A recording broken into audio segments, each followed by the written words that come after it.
Welcome to my I.O., behind the scenes of Persepolis, an I.O. on why Maran Chitrapi wrote Persepolis and why she chose the graphic novel format.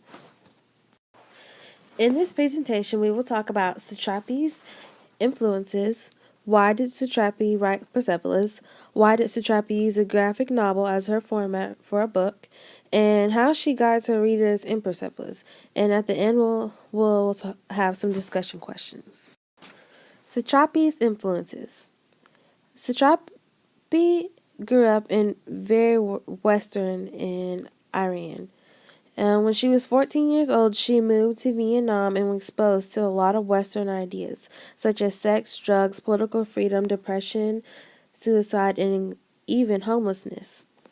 She listened to a lot of American music, such from artists Kim Wilde and Iron Maiden, and she read a lot of books, and some of the books were comics. Art Spiegelman, an author of most of the book that we read in ninth grade, influenced Satrapi greatly when she was writing her book Persepolis.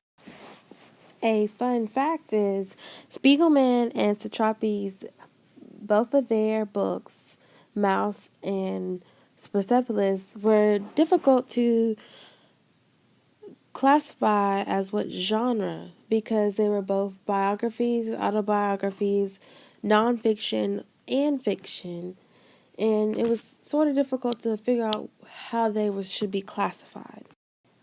So, why write Persepolis?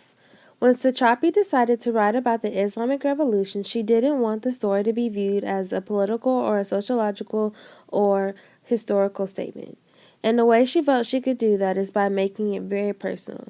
That is why she chose to write Persepolis, a novel to show herself, Margie, as a young child who was greatly affected by the war and her perception and view as a child. Instead of being abstract about what was going around her during the Islamic Revolution because she didn't understand all of the specifics, she uses key events in her life to show her becoming of age. Satrapi wanted to tell the story from the inside and not be analytical. The only way for her to achieve this goal she felt, is to write a graphic novel. Why a graphic novel? Satrapi thought she was a very lousy writer but a good cartoonist.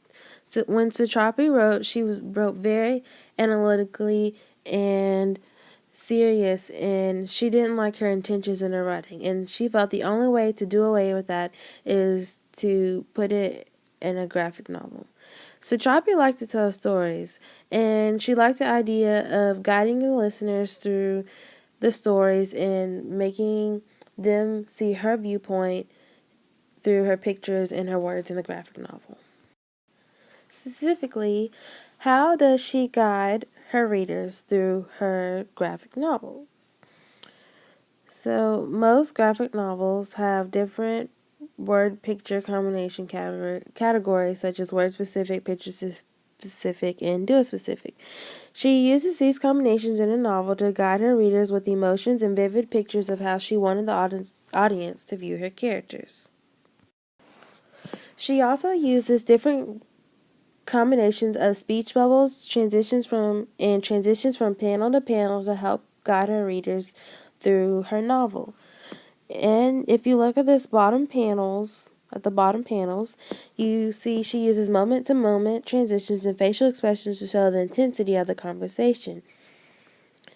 In the first 3 panels, it's moment to moment because you can see how Margie is looking at her mother and how their facial expressions don't really change, but their conversation is long lasting.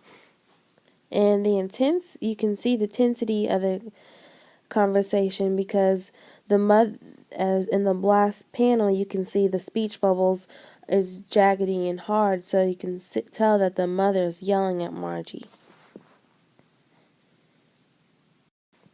So here are some discussion questions. As I talked about before, Satrapi had a great Western influence as she was growing up. In what ways can you see Satrapi's Western influence affect Margie's view in the book? And Satrapi said she wanted to guide her readers using using the pictures and words throughout the novel to show her point of view of the story. Do you think Satrapi did a good job telling a story from a child's point of view in a graphic novel format? Why or why not? If you think not, what changes do you think Satrapi could make to make her view better? And here is my works cited. And thank you for watching Behind the Scenes of Persepolis I.O. Oh, and I never mentioned my name is Bria. Thank you guys.